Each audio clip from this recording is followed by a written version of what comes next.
Booker T and Brad Gilmore.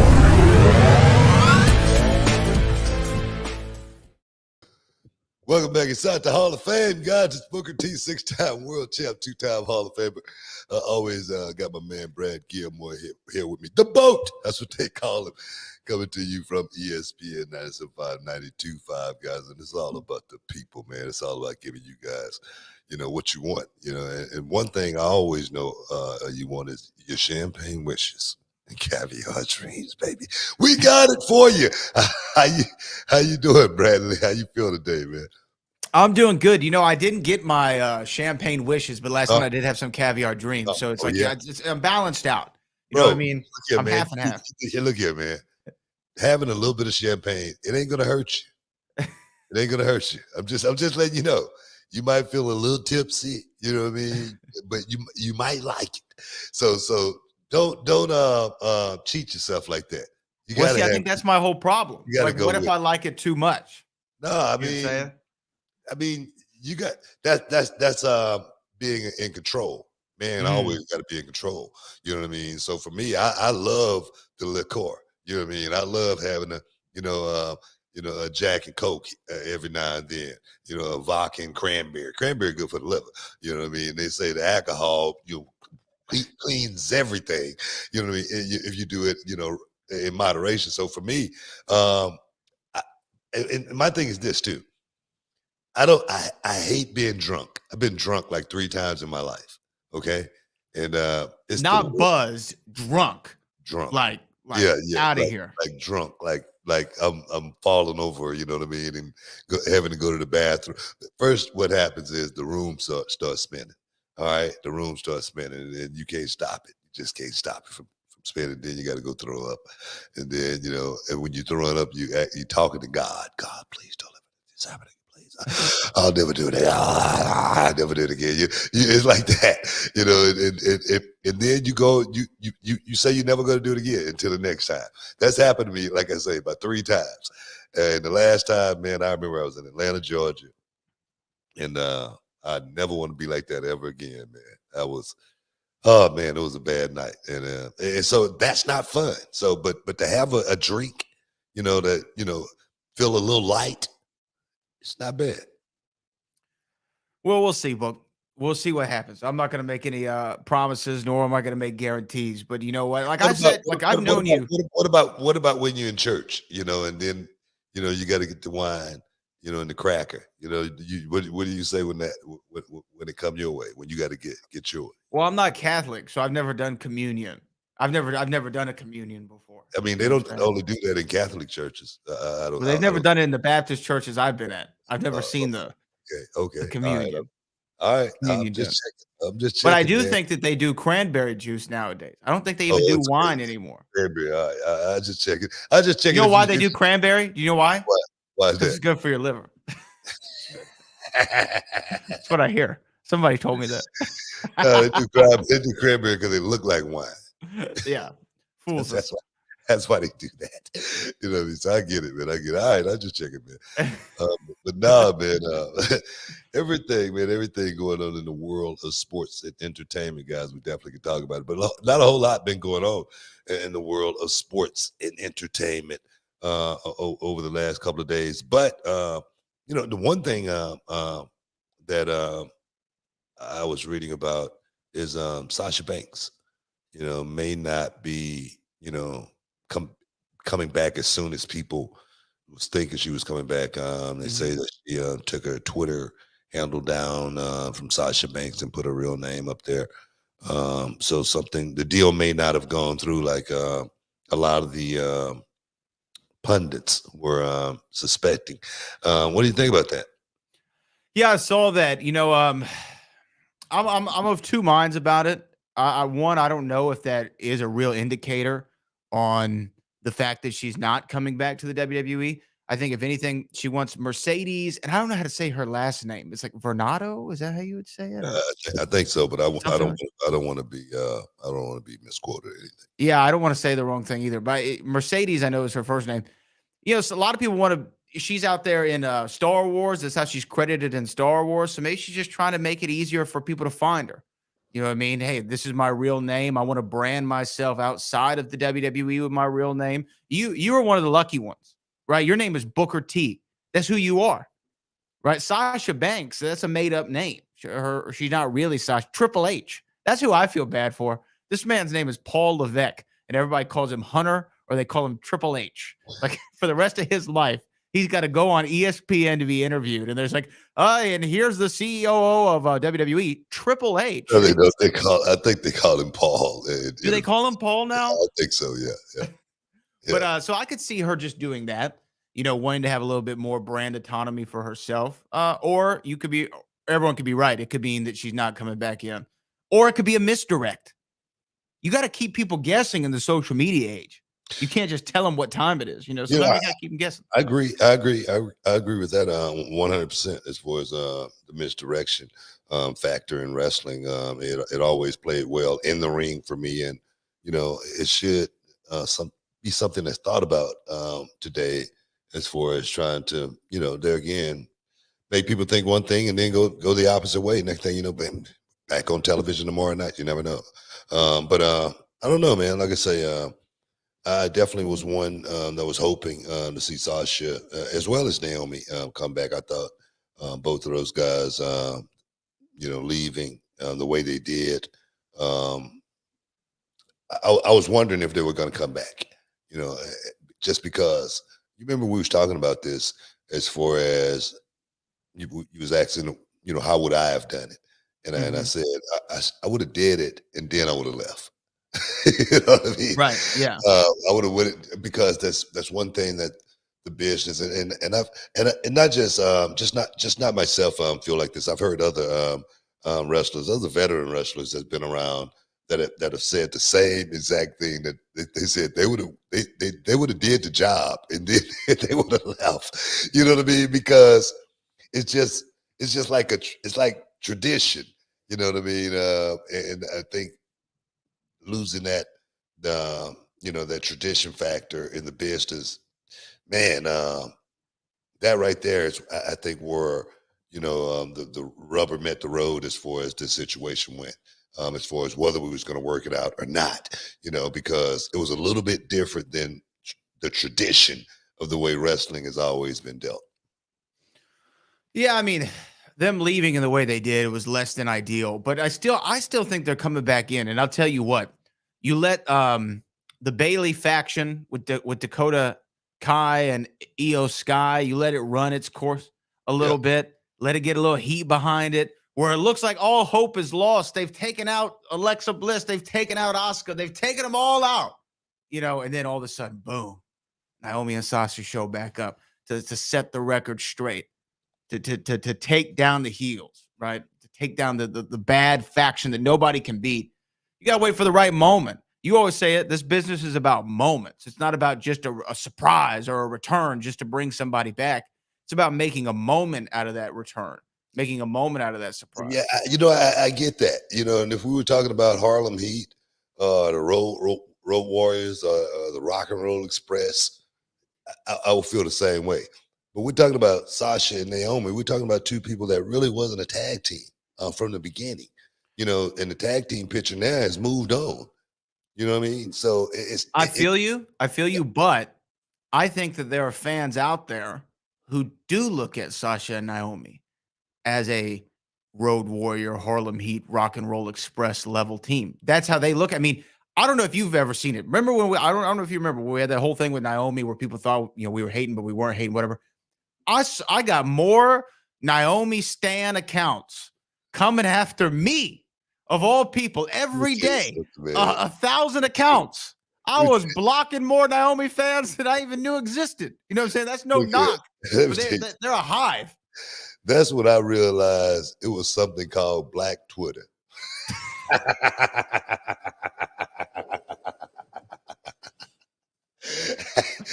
And the thing is, I'm not lying.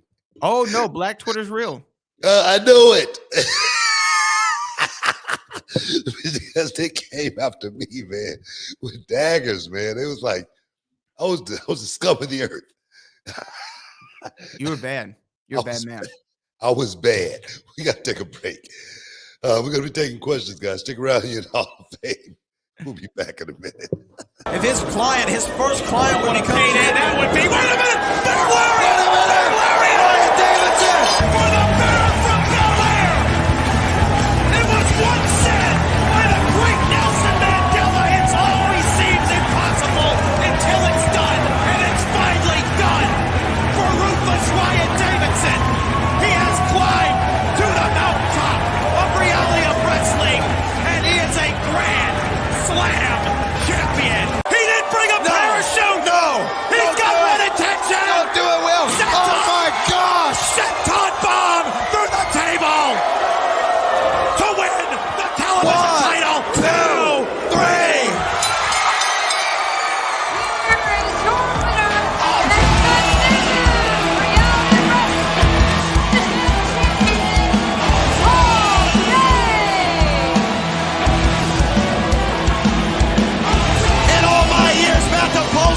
I've never seen anything like that. Can you dig it, sucker? You're listening to the Hall of Fame. Here's Booker T and Brad Gilmore.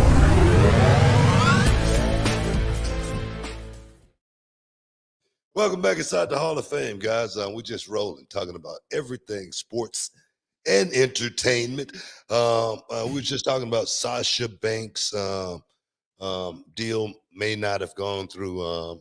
A lot of people were speculating on the internet, social media, the sites, dirt sheets, whatever you want to call them, that Sasha and Naomi was going to be returning to the WWE soon. That was the word. That was the word. Soon. I don't know. You know, my thing is when I call my shot, I normally hit. I say, man, we're gonna be seeing Paige back inside the square circle real soon. Much sooner or later. I don't know when it's going to be. I don't know. So it seemed like my sources seem to always come through. I'm just saying. I think your source is yourself, right? So it seems to be pretty accurate. You seem to never lie to yourself. You seem to be very true to yourself. Yeah. I don't know. I want to know what the fans think, if they think Sasha and Naomi are coming back soon. I think it's inevitable. I really do. I really think it's inevitable. I just think they're waiting on the right moment. But we'll see. We'll see what happens. I think that they're going to have a hell of a reaction if they come back, when they come back. Man. Road Warrior pop. It's going to be monster. Monster. How you say it? Monster. It'd be a monster pop if they were to come back. You better like your book, or like you said in the last segment, the Black Twitter is going to be on you again. You're going to be public enemy number one. They could be after me anyway. I mean, the thing is with Black Twitter, what I don't get about Black Twitter is you can't even have constructive criticism about a Black person without them coming at you thinking that you're against Black people. That is just wrong. That is just something that is totally out there and is a conspiracy theory like thinking. And I think they need to check themselves on people that are on Black Twitter. They might need to look at themselves, because me personally, where I come from and what I went through, I'm like Tupac. I ain't finna, down on any brother making money. You know what I'm saying? Right. That's just that's like I say, bro. People hate on Goldberg, and what do I say? I say, man, I wish I was Goldberg. I wish I had that route. You know what I mean? If me and Goldberg, we're the best of friends. I could call Goldberg right now, and he would pick up the phone. He would pick up the phone right now if I was to call him. You know what I mean? So I ain't in the business to try to look at people in a sense to where if I can help them, I'm gonna help them. But I ain't gonna never just crap on them just for no apparent reason. That's just not my thing. That's not me, and it never will be. Well, I think that's kind of why you have like OGs, right? Like people you go to who are supposed to, hey, you're stepping out of line on this one, right? Or, hey, you're not doing this the way. Here's some advice from somebody who's been there. This is how I would approach it. There's nothing wrong with constructive criticism. There's a difference between criticism and hating, right? If, like, no matter what Sasha and Naomi did, if it was great or bad, and all you did was always crap on it, well, then I'd be like, hey, Booker, you gotta sound like a hater. Well, you sound like a hater. But that's not what you've done. How many times have I told you? How many times have I told you, Brad, once you see me start slipping, talk to Charmel, please. because I don't want to be one of these old guys that's just got an axe to grind. My career has been great, man. I mean, I'm still doing it. I'm still having like so much fun right now watching these young guys go out there and do their thing, man. I swear to God, man, I love the honorary member of the bloodline, man. I love that honorary member. Sami Zayn do something like the craziest stuff, you know. So for me, Kevin Owens is like a guy I'm loving watching, you know, Roman and those guys and Solo coming up and do, man. I'm like, I'm loving it. You know what I mean? I'm not loving seeing my boy Brennan get his ass whooped every week. Hey, you know what though? I'm a fan of the maximum male models. You know what I mean? So, especially Maxine. Yeah, she's good. She's good. She's great. But I'm serious, man. So I don't know why would people think that I was the one that's going to be looking down. I got too many students that's just making it up. Roxanne Perez, who's in NXT right now, she started with me when she was 16 years old, and I want to see her make it through this business.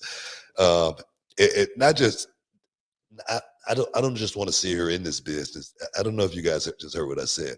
I want to see her through this business. I want her to be able to walk away from this, go into the Hall of Fame, and still, you know, have, you know, a great life, you know, and parlay that success into Hollywood or whatever.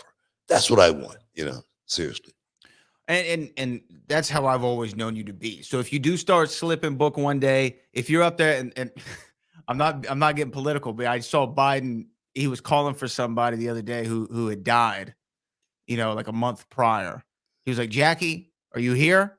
Jackie." No, he didn't do that, Teddy. And respect to the dead, you know what I mean? Like I'm not making a joke of it, but you know, if you ever get to that moment, Book, we're gonna have to have a conversation about the podcast. We're gonna have to stop it on the air. That's not true, is it? It's 100% true. Is that recent? It happened like yesterday. Or the day before. Hey, look. Sometimes you have a moment. We all have a moment. You know what I mean? Man's 78, 77, whatever he is. Like, we're gonna have a moment. Oh my God, man. You know what I mean? We're gonna have a moment. We're in trouble. Hey, but also before we move on, speaking of the OGs, I want to give some. I got to give some love to Coolio. Yeah, man. Coolio passed away yesterday. 59 years of age. You know, most people know Coolio from, you know, his Grammy Award-winning Gangsta's Paradise and other things. Coolio did a lot. He did a lot, and he was an actor, rapper, entertainer all over. So you know, respect to Coolio.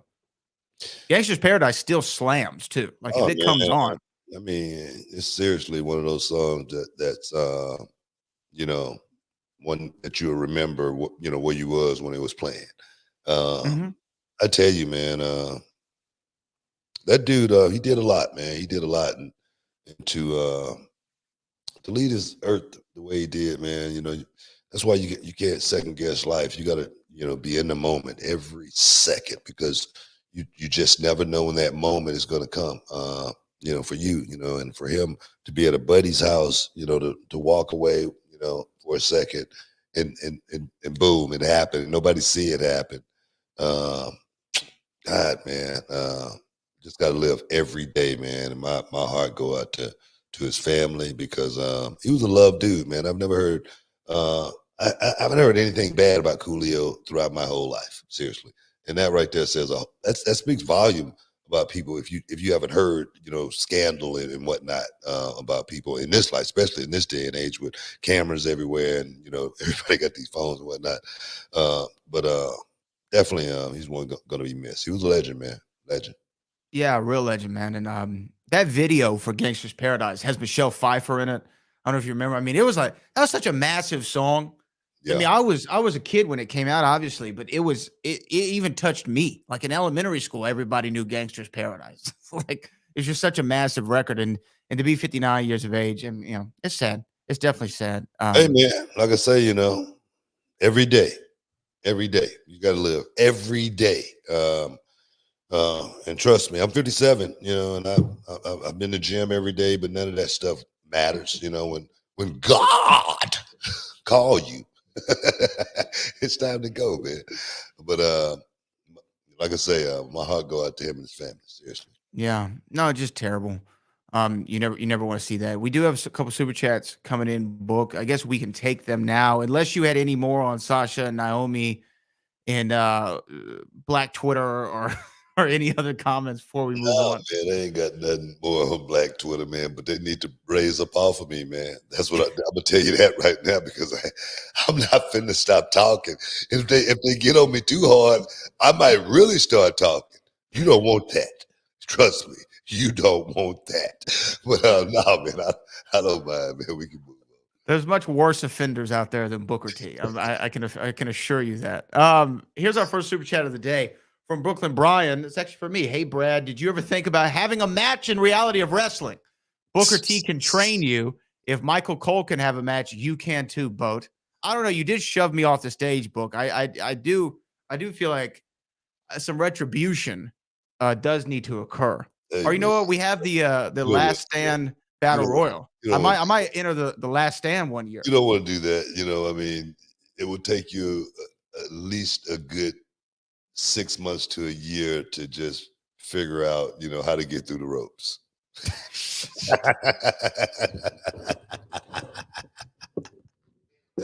Properly.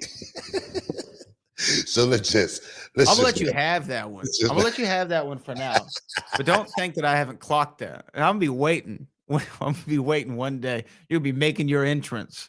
You're gonna be making your entrance and you're gonna fall. And I'm gonna say, Book, it's gonna take you 6 to 12 months just to learn to get through the rope. I know you just got that knee stuff done, but don't get too springy out there. I gingerly walk down the ramp. It ain't gonna happen. I take step by step, bro. One foot in front of the other. Look, this is how rumors get started. Kids said Brad was a trainee before he stopped training. That's how rumors get started, kid. That's not true. That's not false. true. That's not true. He got you mistaken with Kevin. And Kev was a worker. Kev was a hell of a worker. The man knew how to work his gimmick. Shout out to Kevin Bernhardt. Yeah, definitely was a hell of a worker, man. But Go yeah, ahead, go ahead. I don't know. But you know what? Howard Finkel had a match, didn't he? Wasn't Finkel in a couple matches? I think he was with Jericho. I could work a tag. They don't make them like they did back in the day, man. Josh Matthews was my tag team partner in a match. I don't know. You and Josh did a match? I don't know if you remember that. I don't remember that. In the WWE. We got to take a break. Stick around, What? guys. You're in the Hall of Fame. We'll be back in a minute. And if that wasn't enough, you took me on that vacation just to cover it all up. You wanted to go on that vacation. You wanted to go on that vacation for years. And you took me just to hide your antics. What kind of person does that? What of it? You know what? But I have the answer. Oh, yeah. We are going to choose teams and wrestle for control of this company. Team Booker versus Team Carmel. Team Booker versus Team Carmel. Yeah. My team will crush your team any day. In your the hell dreams. you talking about? In your I got dreams. gas for You know every what? guy You know in what? this company. I own Bring them. it. They work for me. And you know Bring what? it. You know what? If you want that, if you really want that, Spit it out. you got it. Good. And I tell you what, I'm gonna fire all y'all asses. All right? Soon as I win, Sam, your ass is out. Let's go, Gaspar. I am so sorry. No one who is in charge of a company should speak like that. That's why, board, I'm so thankful I have your support. Can you dig it, sucker? You're listening to the Hall of Fame. Here's Booker T and Brad Gilmore.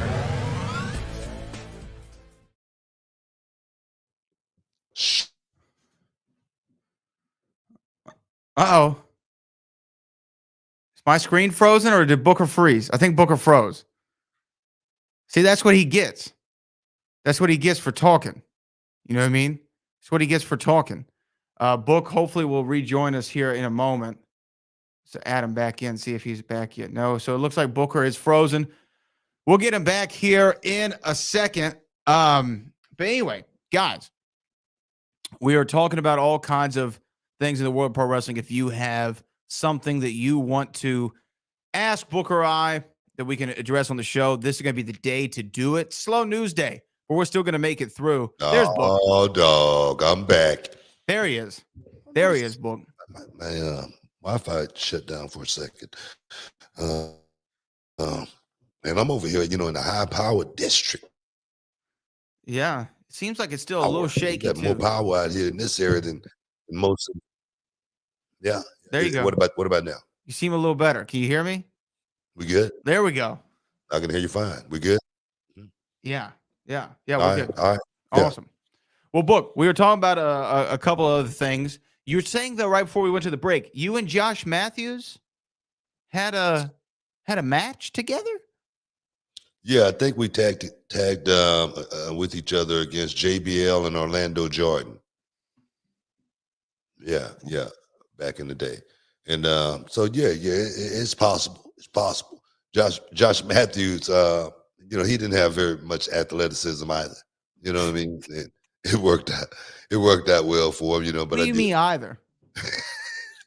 Well, what are you talking about, man? What do you mean either? I'm just saying, what does that mean? What do you mean? Either than like, who else is included in that? You said Josh Matthews didn't have any either. What are you talking about, man? You're making an assumption, or you're. I didn't say anything, man. I didn't say anything. You just hearing things, and sometimes when people hear things that they feel like, it just comes out. What you feeling? You're hype. Oh, I'm all right. And you know what? All my golden gloves from Neartown Little League as the star second baseman, they're doing all right too. You know what I mean? They're sitting in a box somewhere. They're doing great. You know what I mean? They're still as shiny as the day that I got them. I'm sure you know they I mean? are. Sure they are. Uh-huh. Yeah. Great. Starting point guard for my church league, I'll have you know, by the way, too. Great days. Great career days. I get it. I was the second baseman on the Neartown Bushwhackers. I'll have you know. Hey, yeah. Where are they now? Well, I think the league went under, but that's because I brought all the star power. Exactly my point. point. I mean, they couldn't recover after that. Exactly my point. We got to do more super chats, man. Yeah.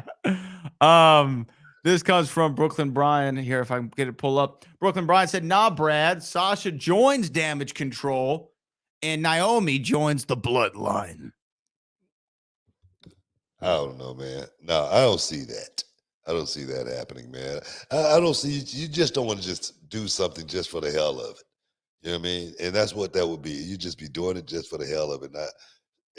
We were just talking about guys winning the world title, or the reality of wrestling championship. If it's not meant to be, you just don't do it just for the hell of it, just to make, you can't book for the internet. You just can't do it. You can't do it. You know what I mean? Somebody dropped it, just like Denzel said, man, in Training Day. Somebody dropped this fool for me.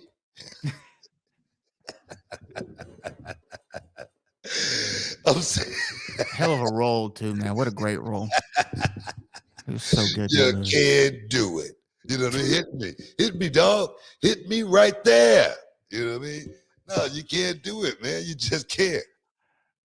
Yeah. I don't think that putting Sasha, just throwing her in Damage Control because she has a relationship with Bailey, and then putting Naomi in the Bloodline just because she has a relationship with her husband, Jimmy, who's in the Bloodline. That doesn't make any sense to me.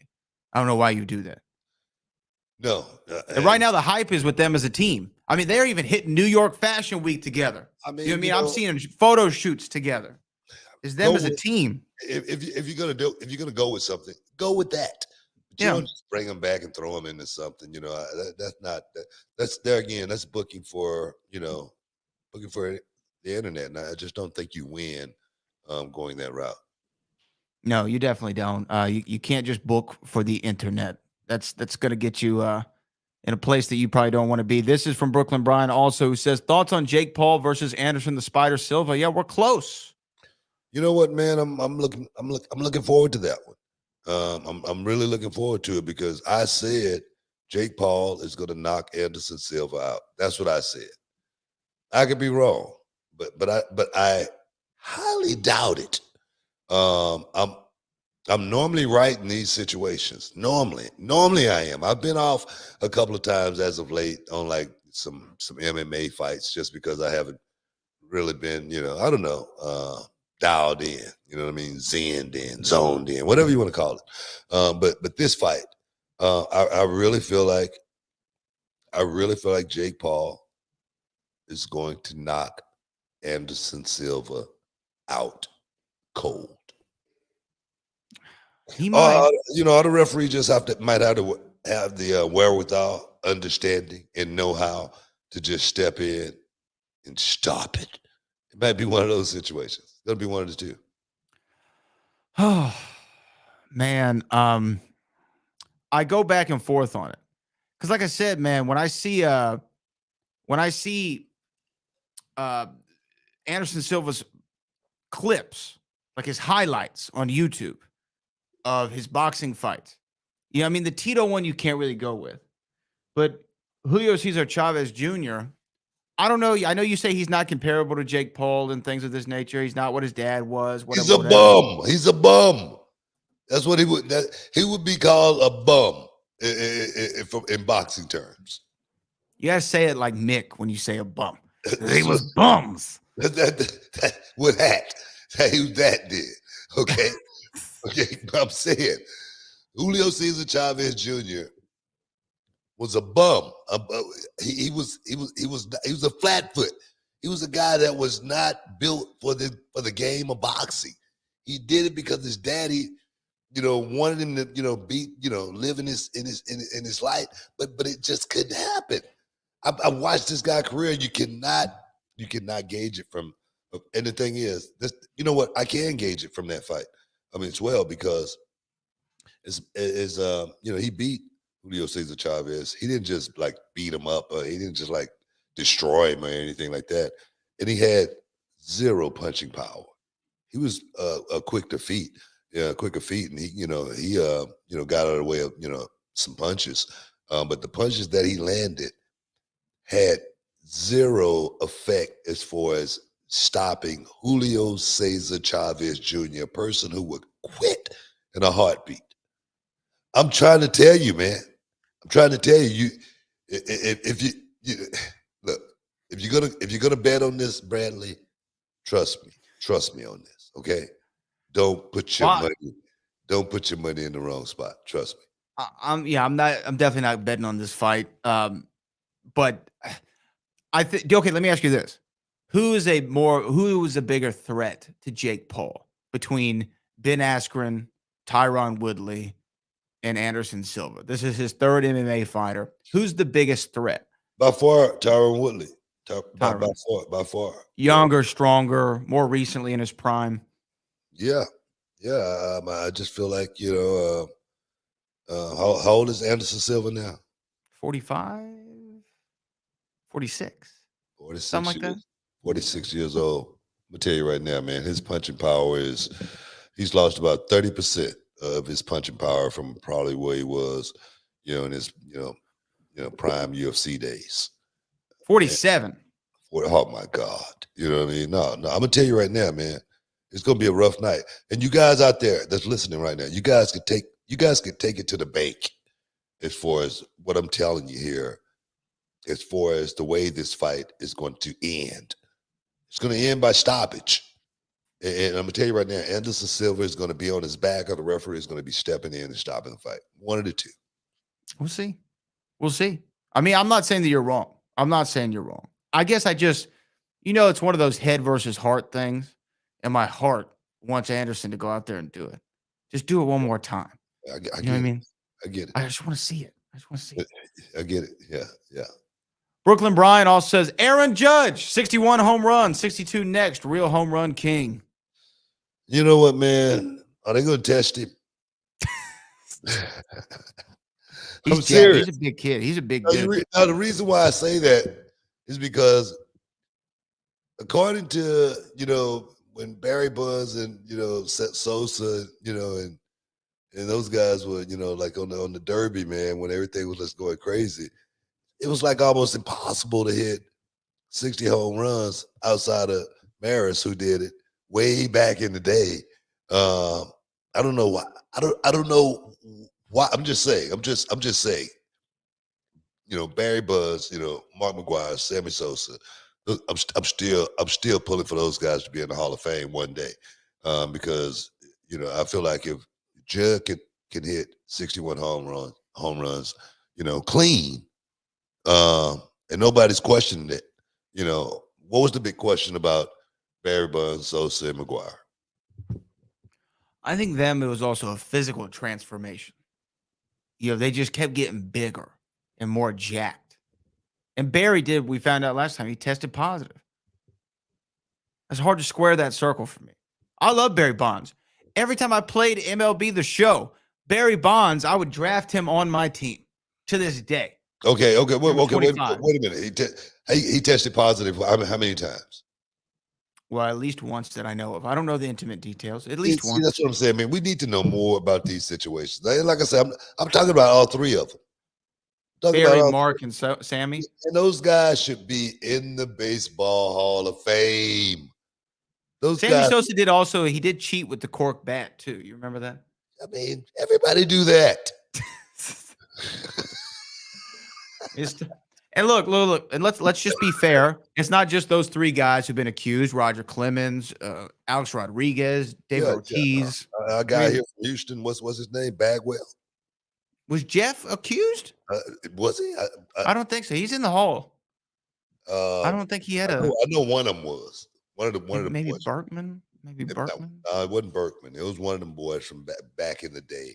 Let's see. Yeah. It wasn't Biggio. Biggio's tiny his whole career. I know it was one of them. I know that. Yeah. Can't type in Houston Astros cheating. You're going to get all kinds of stuff.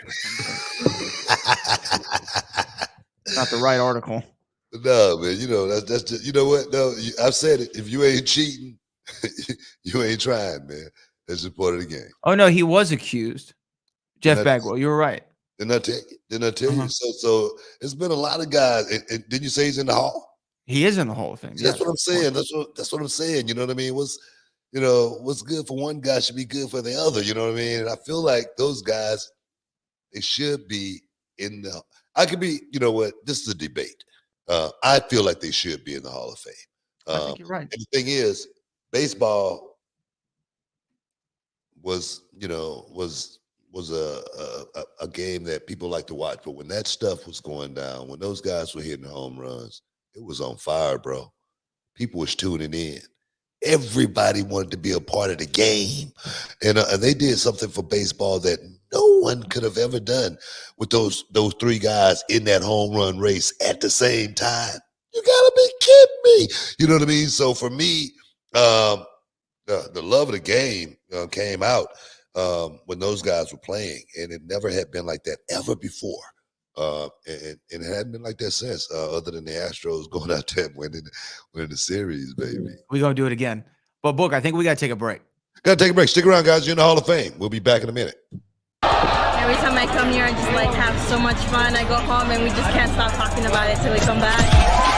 The whole roster, top to bottom, star-studded guys. We drove 12 hours from Atlanta just to come see it. One Missile for the World. It's one of the premier independent wrestling promotions across America. It's a well-oiled machine, and there's a lot of good talent. It's very rare on in these shows to see so much talent on one show. The organization that he has right now, I think and truly believe that it's one of the best organizations out there. Brian Keith is 15 feet in the air! Brian Keith from up top! A lot of fun, a lot of good athletes, good wrestlers, good family fun. I've been around with a lot of the other independent groups, but this to me is a very, very top and first-class operation. Reality of wrestling, one word, heart. And that's what Booker T is bringing to Houston. It's already special. He's created opportunity, and he's creating great talent, as you guys well know. Can't make it happen without these young people, without the fans coming out supporting this thing. This is the flagship of Texas wrestling. This is the beginning of something big. It ain't gonna stop. It's the best damn promotion in the country right now. The best independent promotion in the country. The best talent, the best coach and teacher that there ever was. And this is where it's at right here in the reality very professional. It's a very good production. Booker's doing it right. I really enjoyed being a part of it. Oh, what a rush. The future of wrestling is reality of wrestling. That's the reality of the situation. I'm Roddy Piper, and you're watching Reality of Wrestling. Be there, be square, babe.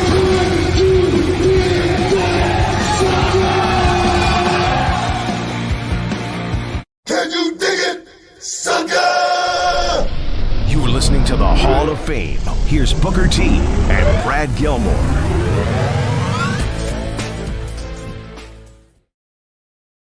Welcome back inside the Hall of Fame, guys. We here chopping it up, talking everything sports and entertainment, combat sports as well.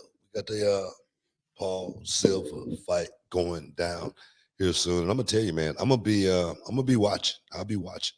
But what else we got, man? What else we got? Look, we got more. We got more to get to. Speaking of the combat sports, though, did you try the Oculus out yet? I know we talked about this off air last time, but I've been playing this Oculus gimmick, and I've been doing the Creed boxing, right? You know, and it's a hell of a workout. I confirmed I got the Oculus. I haven't gotten it. I haven't hooked it up yet, but I confirmed that Kendrick is gonna go ahead and donate his because he didn't play it. For some reason, he didn't like it.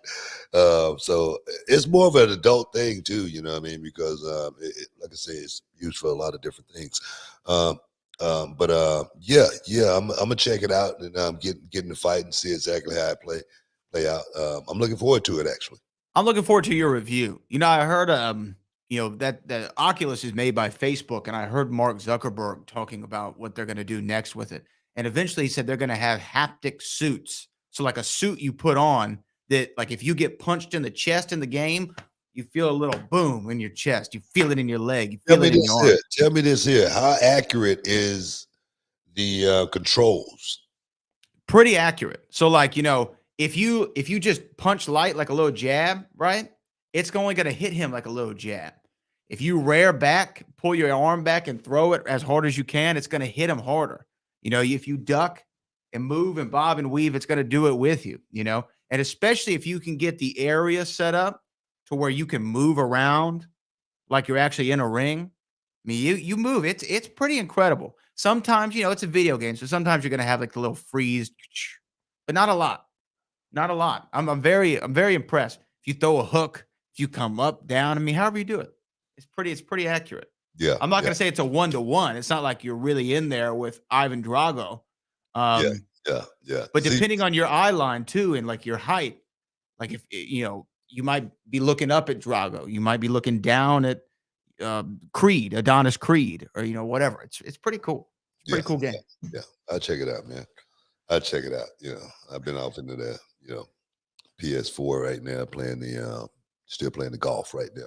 Don't you have the 5? Don't you have the PS5? I do, but Kendrick, I let Kendrick pretty much take control of it.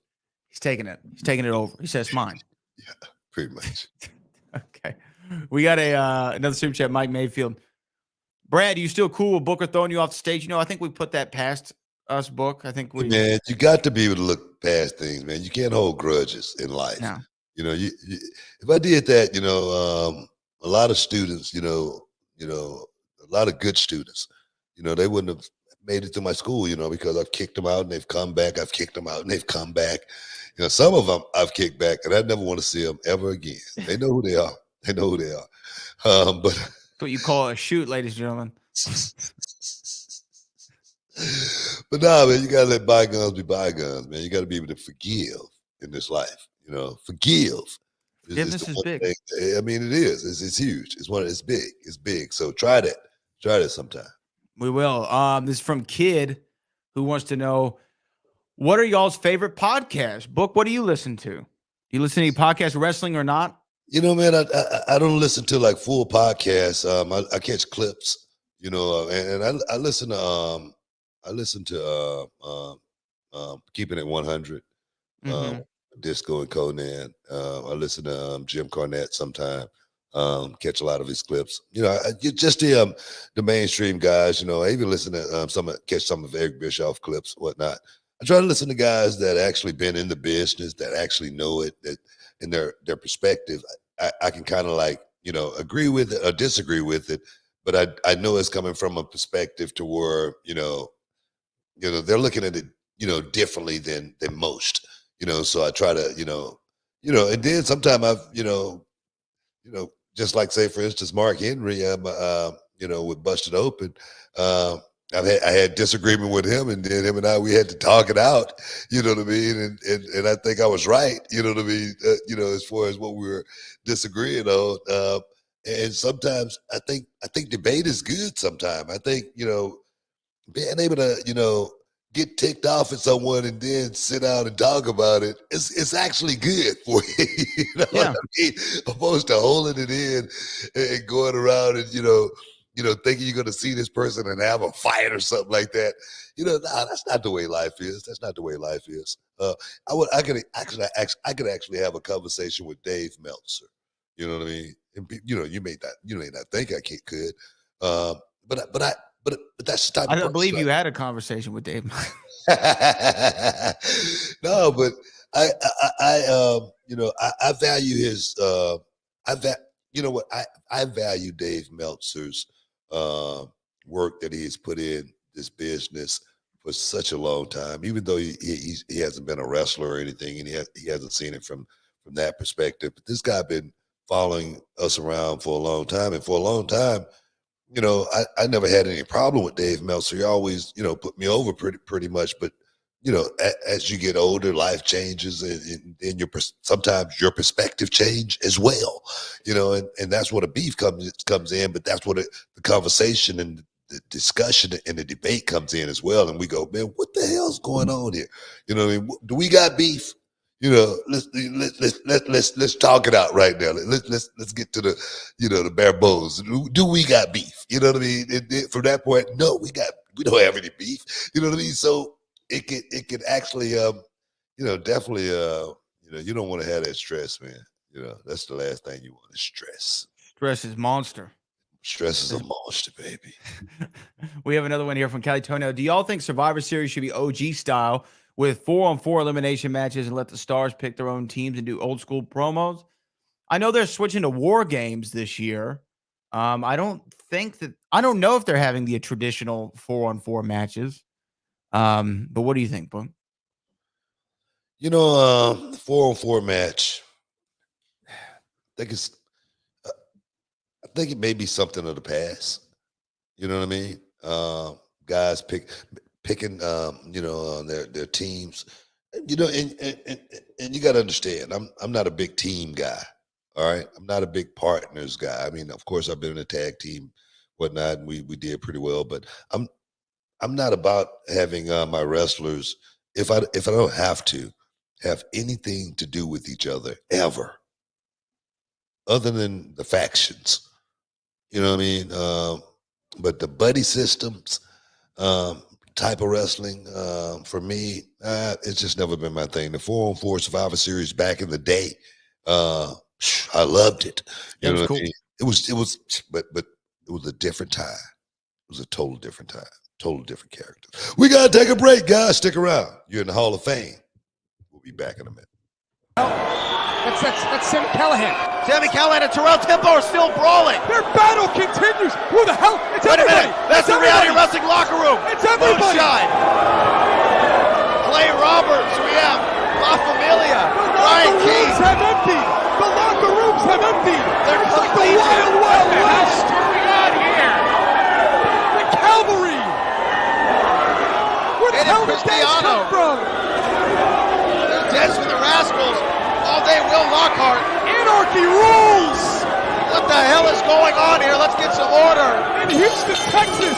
And the referee calling for the bell. Fly death in front of us. Bodies are everywhere. It's Reality of Wrestling versus Impact in Houston. We brought the problem to Impact. The match has been thrown out. The match is over. These guys don't care. It's bedlam. It's anarchy. On the eve of Slammiversary, Big Impact has turned into a ballroom brawl. It's full chaos out here. Rich Swann, Ryan Davidson. Ladies and gentlemen, we thank you for joining us partnership with Reality of Wrestling and Impact Wrestling, I think we have to do this all over again to determine a winner. As the bodies continue to fly here in Texas. Oh, wait a minute. Good night, everybody. From Houston, Texas.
Can you dig it, sucker?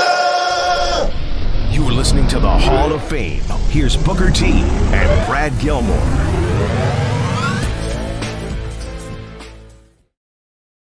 Welcome back inside the Hall of Fame, guys. I'm Booker T, 6-time world champ, 2-time Hall of Famer. Got my man Brad Gilmore here with me, as always, coming to you from ESPN 97.5, 92.5, talking everything sports and entertainment and combat sports as well.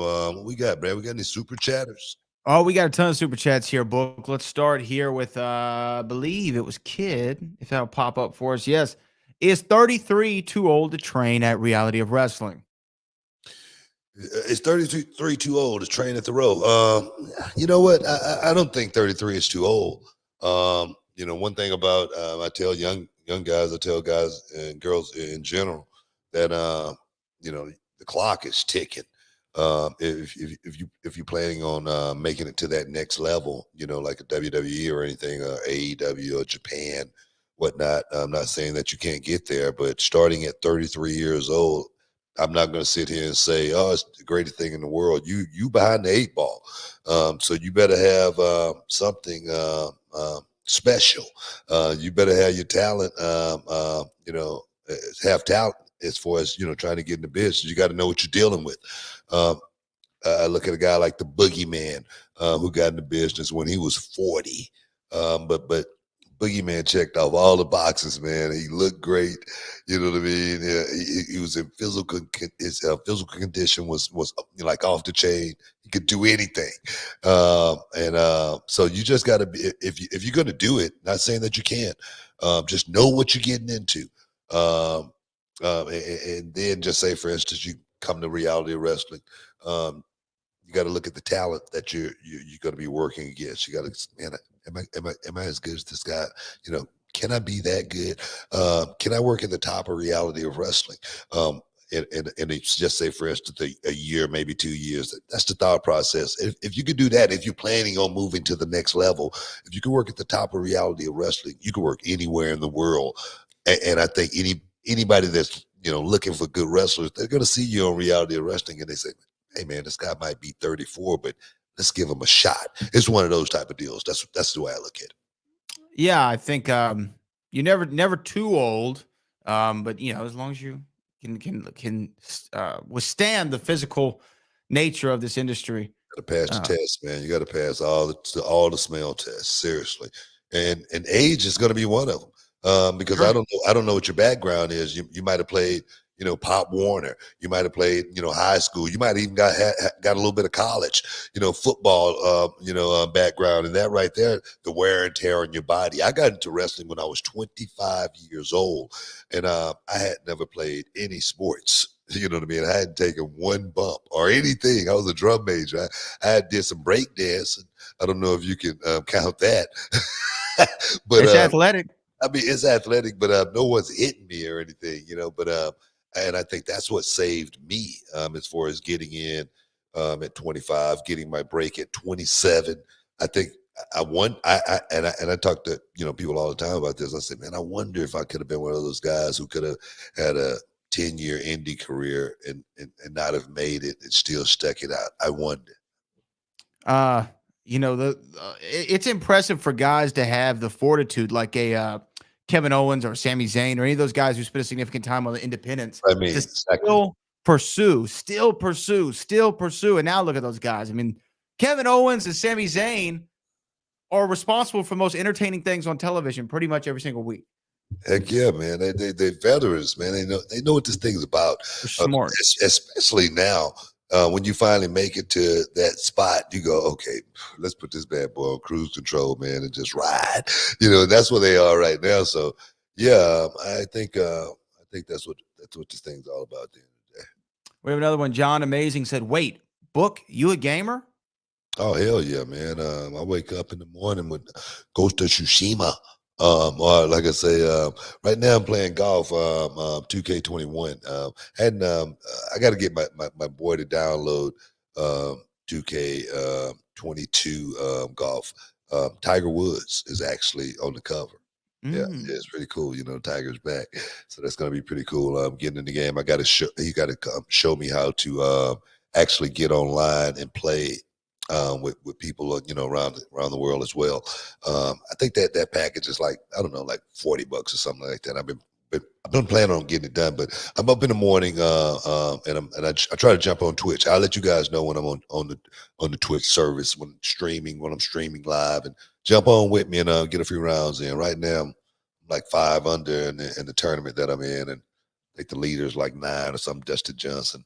So I'm looking to try to make a run this next go round. What was like the first system you had? Like, because for me growing up, it was the Super Nintendo. I had the Super Nintendo, then the N64, and the N64 is where you had the great games like WrestleMania 2000, WCW Mayhem, all those ones. Yeah, what was the first system you had? I go back to the Atari, man. You were a Pong guy. Go back to the Atari, dog. Yeah. We used to play the one with the ball, bing, bing, bing, bing, bing, bing. That's the one I used to love playing more than anything. But that's where it pretty much all started. Then I was a gamer. I used to go to the game room, and my favorite game was Defender. And it's such an awesome game, man. It was one of the most futuristic video games for that time for me, being a kid from the hood. I would go to the game room and I would play Defender, and I was so good at it, I could put 1 quarter in it and I could play it all day as long as I wanted to. 1 quarter. I would build up so many men, so many new lives. I would go into warp, warp speed and go. It was so freaking awesome. And it was like an escape for me back in the day, playing video games. It's my deal, man. We have another one here. MJF. Well, this is from Brooklyn. Brian. MJF was wearing a Mets jersey on AEW Dynamite last night. Let's go Mets. MJF on the mic is like the corporate rock. MJF. Yeah. Hey, man. Yeah, we like MJF too, man. We're MJF fans here inside the Hall of Fame. The kid is different. I like what MJF brings to the table. He's all entertainment, man, and that's what wrestling is. And I wish we had more guys like MJF out there understanding how they could actually really use, the stuff that's going on around them to really benefit the game and make the game stronger. So I love what the kid does, man. So we'll see how MJF career plays out in the end. The question is, MJF and I know this is probably going to get out there. Is MJF going to be a Hall of Famer one day? It's too early to see. Too early to know, right? Does he have the talent and ability to get there one day? I think so. Is it a for sure thing at this moment? No. I mean, I think that's pretty straight up for everybody, right? I mean, right now, other than some entertaining promos, he hasn't really. I mean, what's he done? You know what I mean? Yeah. I'm just. That's not a knock to him. I'm just saying. I think I just, that's a fair question. I just, that's one of those things to sustainability in this game. I'm looking at how well MJF is, taking off, and he's doing great things, man. Like I say, he's one of a kind. He's different than any wrestler that we've seen come along in quite some time. And I always thought about for myself personally was finishing. I want to make sure I finish strong. I want to get through this game. It's a lot of landmines, a lot of pitfalls, along the way. Kid seemed like he had this, head on the shoulder. I think he just got engaged. You know what I mean? That's something that that distraction right there is taken away from him. Now he can just focus on what he needs to focus on. I'm not huge on certain. I'm not huge on certain guys. Going out there and saying, "Hey, man, I got a girlfriend. We're getting engaged and whatnot."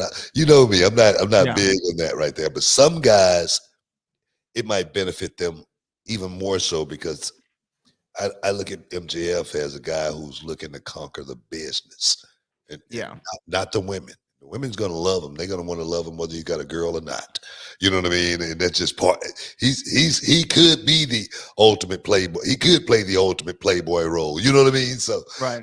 As far as it's just not going to matter. So for me, I like what this kid is doing. I just want to see him finish more so than anything. I agree with you. He's doing great work. When he said that, what did he say? Wheeler Yuta had the charisma of a pet rock. That made me laugh. That was a good line. He's funny. He's a funny guy. He comes up with some good stuff. Yeah. But we'll see where it goes. Because I think right now, if I say, hey, what's MJF's crowning achievement? I say, hey, the feud he had with CM Punk was really, really good. And then that's what he has right now. But he's on the precipice of being the next AEW World Champion. I think he's going to be the next AEW World Champion. Just a matter of when he's going to cash that chip in and do it. So we'll see. And if he gets that title, then the pressure's on. Well, actually, we got to take I think we're about at break time. I was going to take another super chat, but I really think the pressure's on for him if he wins that title. That's what we'll see what he can do as the guy in the company. Hey, man, stick around. You're in the Hall of Fame, guys. We'll be back in a minute. This is just too much. Wait a second! Wait just a minute!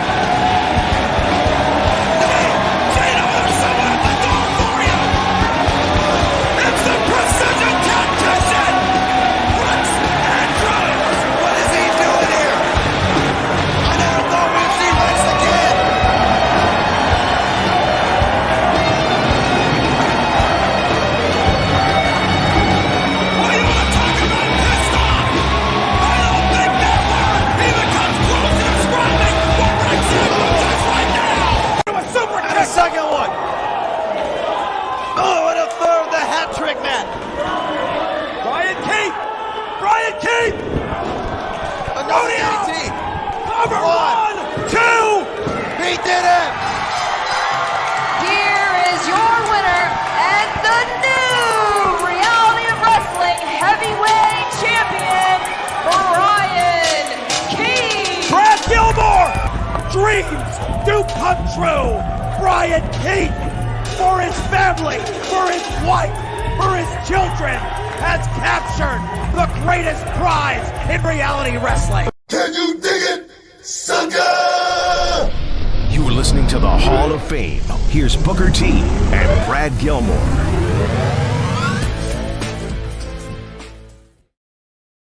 Shoop. Welcome back inside the Hall of Fame, guys. I know we got a few more super chatters, man, and I'm gonna tell you, man. Show is going crazy, man. We appreciate you guys for stepping inside the Hall of Fame, getting your champagne wishes and caviar dreams. What we got, man? This is from Jamal Stoudemire, who said, "Book, I watched the A&E bio on Goldberg. He talked about his first world title match with Hogan. Goldberg stated that Hogan told him, 'I'll call the match in the ring, brother.' Is calling a match in the ring difficult?" Not if you know what you're doing.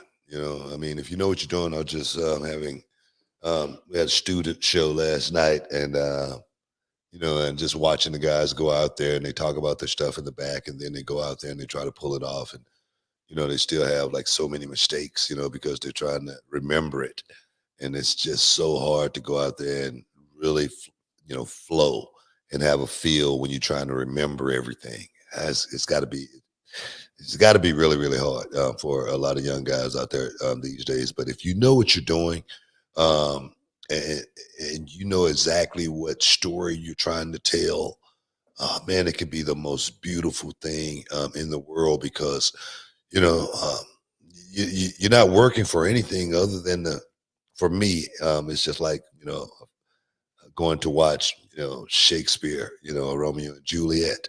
At the end of that show, it's a play, it's on Broadway, so they're going to put a whole lot of time in going out there and showing the craft, and at the end of it, by the middle of it, you're going to feel like you're a part of it, and by the end of it, you're going to be so caught up. You can't do nothing but clap. Some people might even have tears in their eyes because it was so good. You know what I mean? And that's the art of the performance. And the really, really good wrestlers, that's what they went out there and they really thought about that fan and that encore moment, and them walking away saying, "Man, that was so freaking awesome." It's just like me watching. I told you guys, you got to check out The Woman King. When I walked away from that movie, I go, "Good God, man!" I was like, good stuff. It brought me back to, like, man, movies could be good again. You know what I mean? So, right. So yeah, man. It's really hard. It's not easy. If you know what you're doing, it could be the most beautiful thing in the world. About calling in the ring, I think I would liken it as opposed to a Broadway play, right? Because the Broadway play, they got it down, right? They know the lines. Cameraman knows his marks. The lighting guy knows. The music guy knows when to cue. They all have their stuff. Like it's really, I think, this is just from an outsider's perspective, or for what I've witnessed in my time in wrestling, is it's more knowing your audience, knowing the crowd, and having timing. The same way that a comedian does. A comic goes out there, and he can improv just by looking at the crowd, seeing what feedback they're giving him, getting the joke right, getting the timing right, the vocal inflection, make this face when I say this line. It's all those small things that make a joke funny, right? I could go out there and deliver Richard Pryor's comedy. I could go out there if I had the athletic ability. Some might not think that I do, and copy Macho Man Randy Savage and Ricky Steamboat's move for move. It doesn't mean it's going to connect the same way, because it's about timing and having a connection with the audience and reading the room. I think that's why y'all were able to do it so well, is you knew your audience. You knew what they wanted to see. You knew how to draw the emotion out of them. And you didn't have to do a lot to do that. Yeah, I think that's what it was about for me. Making the fan feel a certain way, and to make a fan feel a certain way, I need my opponent to not know everything that's going to happen. I need him to be able to react. And it's just like say, for instance, last night we did this thing where two of my beginner students graduated to intermediate, class. Right. And I told them, when you move to the intermediate class, that's when the heat starts, and then, of course, Gaspar music hits. He comes out and destroy both of them. Okay, now I pick one up. I picked the first one up. I turned him, I spin him around, and I said, "You're going over the top rope." And he jumped over that freaking top rope so well, and he took the best bump. And then I went to the other guy and picked him up. I turned him, I go, "You going over that top rope, kid?" Boom. And he took that bump and he went over that top rope perfect. And both of them, after I did it, we was talking at the end of the night. They said, "That was the first time we ever took a bump over the top rope." Hey, pay your dues, kid. No, but sometimes you have to be able to you have to be able to feel it. If they had to rehearse that, it wouldn't have looked the same. Right. They needed to just do it. You know what I mean? And it looked perfect, and they landed perfect. And now they know that they can do it 10 times out of 10 times if done properly. So that's why I try to think about, when that's what I used to try to think about when going out there to a match is, my opponent, he can't know everything. I need him to be able to react to what's going on in order for the fans to be able to feel it a certain way when it's happening, opposed to we go out there and play wrestler. I hate that. I hate that more than anything when I see guys going out and playing wrestler. It gives wrestling a bad look, and the guys that, come from my era, they know what I'm talking about. Yeah, absolutely. Fishing 39 to move on. Our super chat said, "Love what you guys are doing. We appreciate that." Fishing 39. FBGM Loso said, "That was an awesome brawl. We need to see it again." Talking about our little pre-show video. You know what? That was the Deep Impact show with Yes. Impact Wrestling and Reality Wrestling, and that finish right there, I actually produced that. Not that you need the credit, but I just want everybody to know you gotta go watch the match and then actually see the finish to it and how it all played out. But I just want to let everybody know I produced that. I did. I just want everybody to know that I just did that. Can I tell a quick story about that show? Yeah. I remember we got to the building and the Impact representatives were in there in your office, right? The people putting the show together. And they're like, "Okay, so yeah, this is what we're thinking." And they start kind of laying out their vision of the show for the night. And you're like, "Yeah, we're not doing any of that." And I'm sitting there and I had to do this. I had to put my hand over my mouth to not completely break. And I'm not going to say who was in the room, but these are people who've been around for a minute. Some of them have a legendary status in our industry. Some of them were the guys for the company. And you were just like, "Yeah, we're not doing any of that." And you're laughing. I don't know if you remember it, but you're laughing because if you don't remember, okay. I do remember it vividly. No, man, because I needed to be right, man. That's all. Oh, I feel you. I felt you on it. It wasn't anything against anybody or anything like that, but sometimes people can think that I'm thinking about myself. You know what I mean? It should be, connected to me. It's like reality wrestling. I always said it needs to float on its own. I can't have, it be called Booker T's reality of wrestling. It's not going to work. It's got to be able to float on its own. And my ideas are always about how these young guys could come up, how we can create something and everybody win at the end of the day. And I think it should be more of that, especially with, smaller organizations, because we're not going to get anywhere, trying to fight against each other. No, it's got to be a team effort. It's got to be a team effort. But it was just such a classic Booker T moment. Hey, bro, it's got to be right. It's got to be right. Bottom line. Such a classic moment. And then you know what? That was a good show. I encourage everybody to go back and watch Deep Impact. I think it's on our Reality Wrestling YouTube channel. There's a really great 4-way women's match, and Q versus Moose was a sight to see. What a match. Yeah, what a match. That Moose is talented, man. He definitely made me a believer when he went out and worked against Q. I was like, wow, this guy really could be marquee status, if everything played out for him. Because that night he went out and worked. But when you come to reality of wrestling, you tend to work a little bit different than most shows. Yes, you do. This is true. But hey, we got a few more super chats. I think we got one more segment. We got to take a break.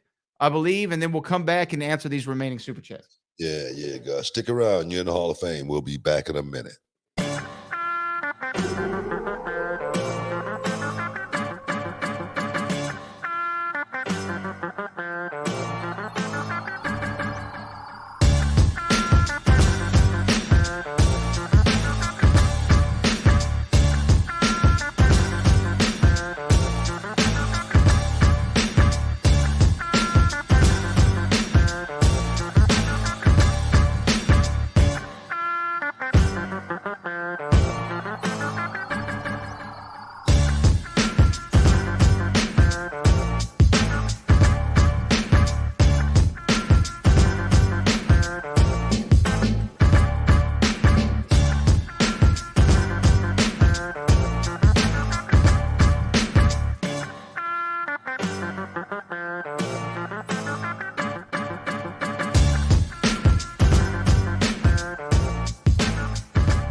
Damn! Welcome back inside the Hall of Fame, guys. Getting ready to wrap this thing up. I know we got a few more super chats in there, so we want to get them, man, before we roll about this mug. This is from Brooklyn Brian.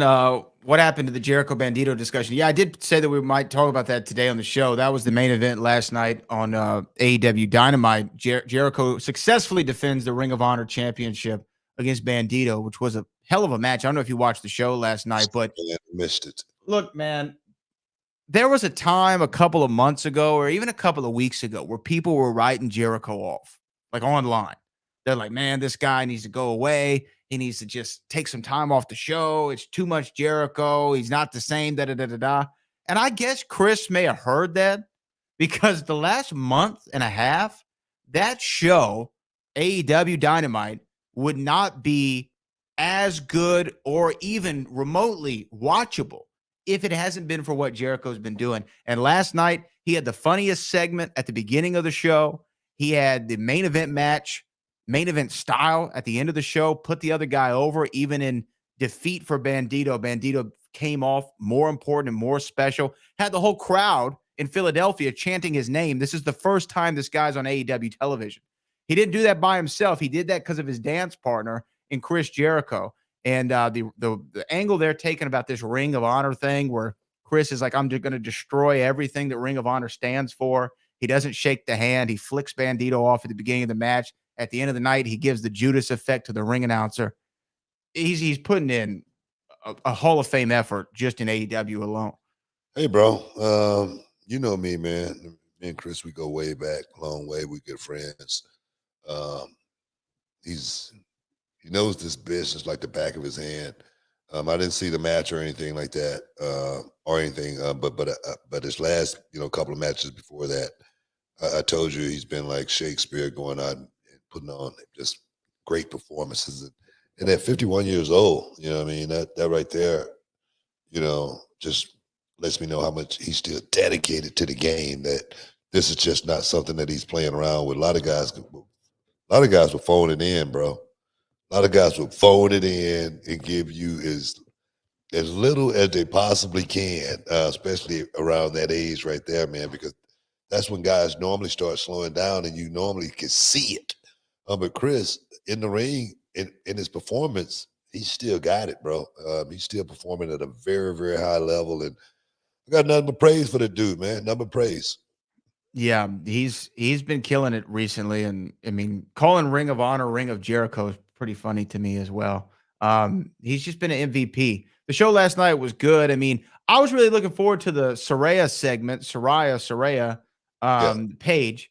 And I'll be honest with you, she kind of fumbled the football on it, but she even admitted that she was nervous. I heard she said she was a little nervous on her first promo, and what happened? What happened?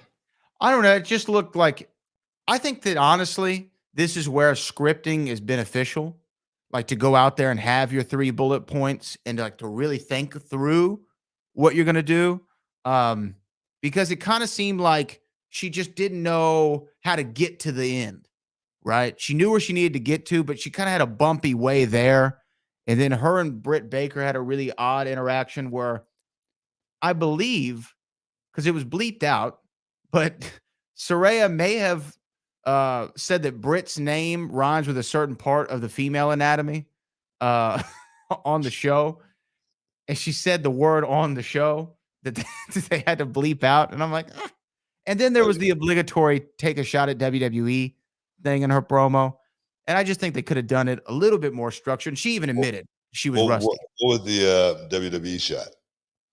She mentioned something to Tony Khan, like we should have more time for the women and we should do a lumberjack match tonight. And she's like, it's just nice for once to have a boss that actually listens to me. It was essentially her shot at WWE.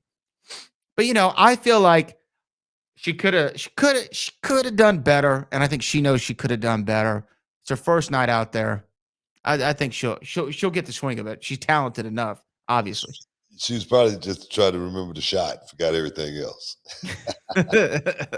You don't know. I mean, when's the last time she's been on live TV in a ring? I mean, it's been a minute.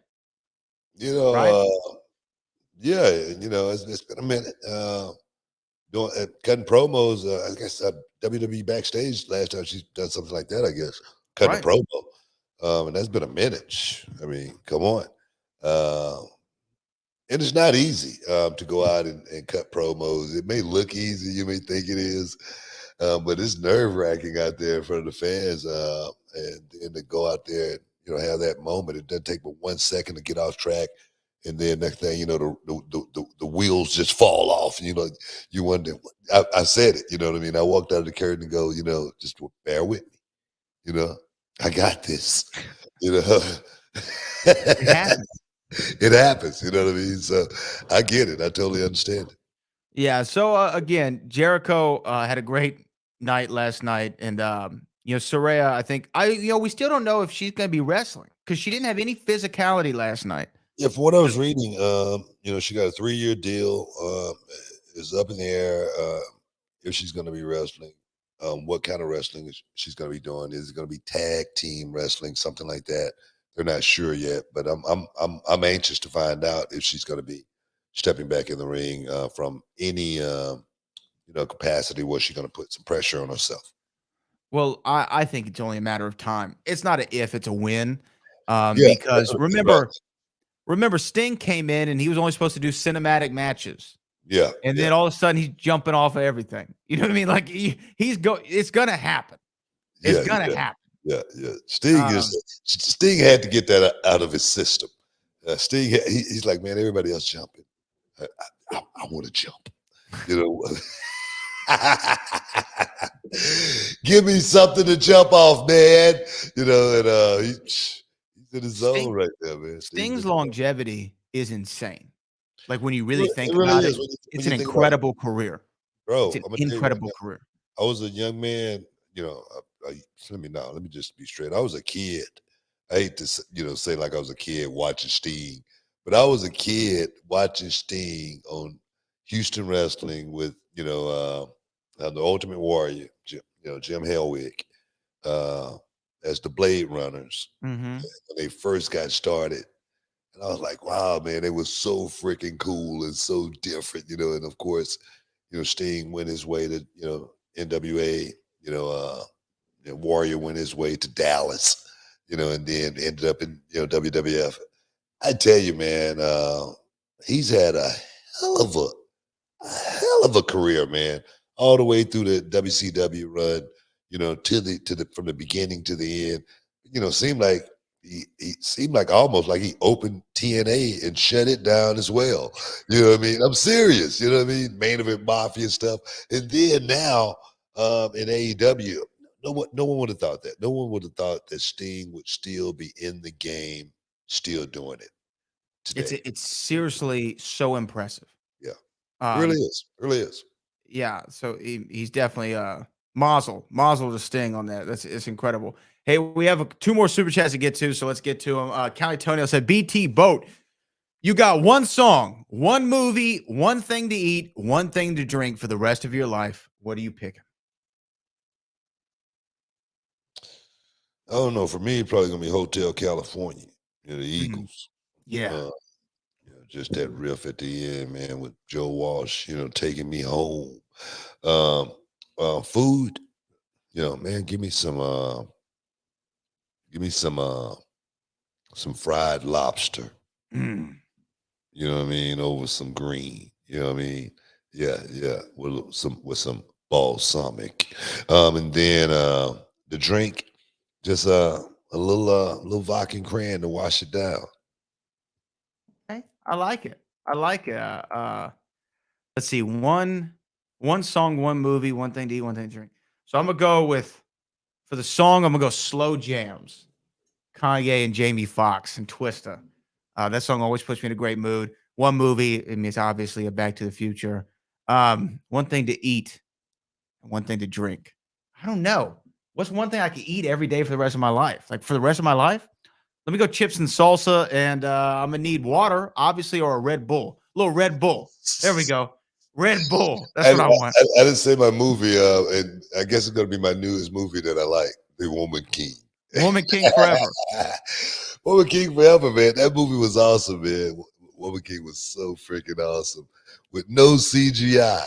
You know what I mean? That's what was so freaking cool about it. You know what I mean? You got to check it out, man. That Woman King is definitely high rated for me. And our last super chat of the day, in our closing minutes, follow-up question. This is from Jamal Stoudemire. If you're not the one calling the match in the ring and you're going into it blind like Goldberg, is that stressful or difficult? I think Randy Orton would have a story about you for that, wouldn't he? Yeah, man. It could be stressful in the beginning, but if you got someone out there that you could really trust, and unlike William Regal and Goldberg, but for me, like I say, I worked with Ricky the Dragon Steamboat in Germany for 20 plus minutes, and I didn't say one word. Ricky just guided me around, man. He chopped me and talked to me at the same time. He shot me off the ropes. He did everything for me, but he let me know when I was driving. That's the only thing that I need to know was when I was driving, and that right there was one of the best nights of my wrestling career. And I learned so much in that match with Steamboat, not saying one word throughout that whole time, man. Other than talking crap to the fans, it was an awesome night. But we got to get out of here, man. We got to get out of here, man. I want to thank everybody for stepping inside the Hall of Fame, getting the champagne, man, getting the champagne wishes, caviar dreams.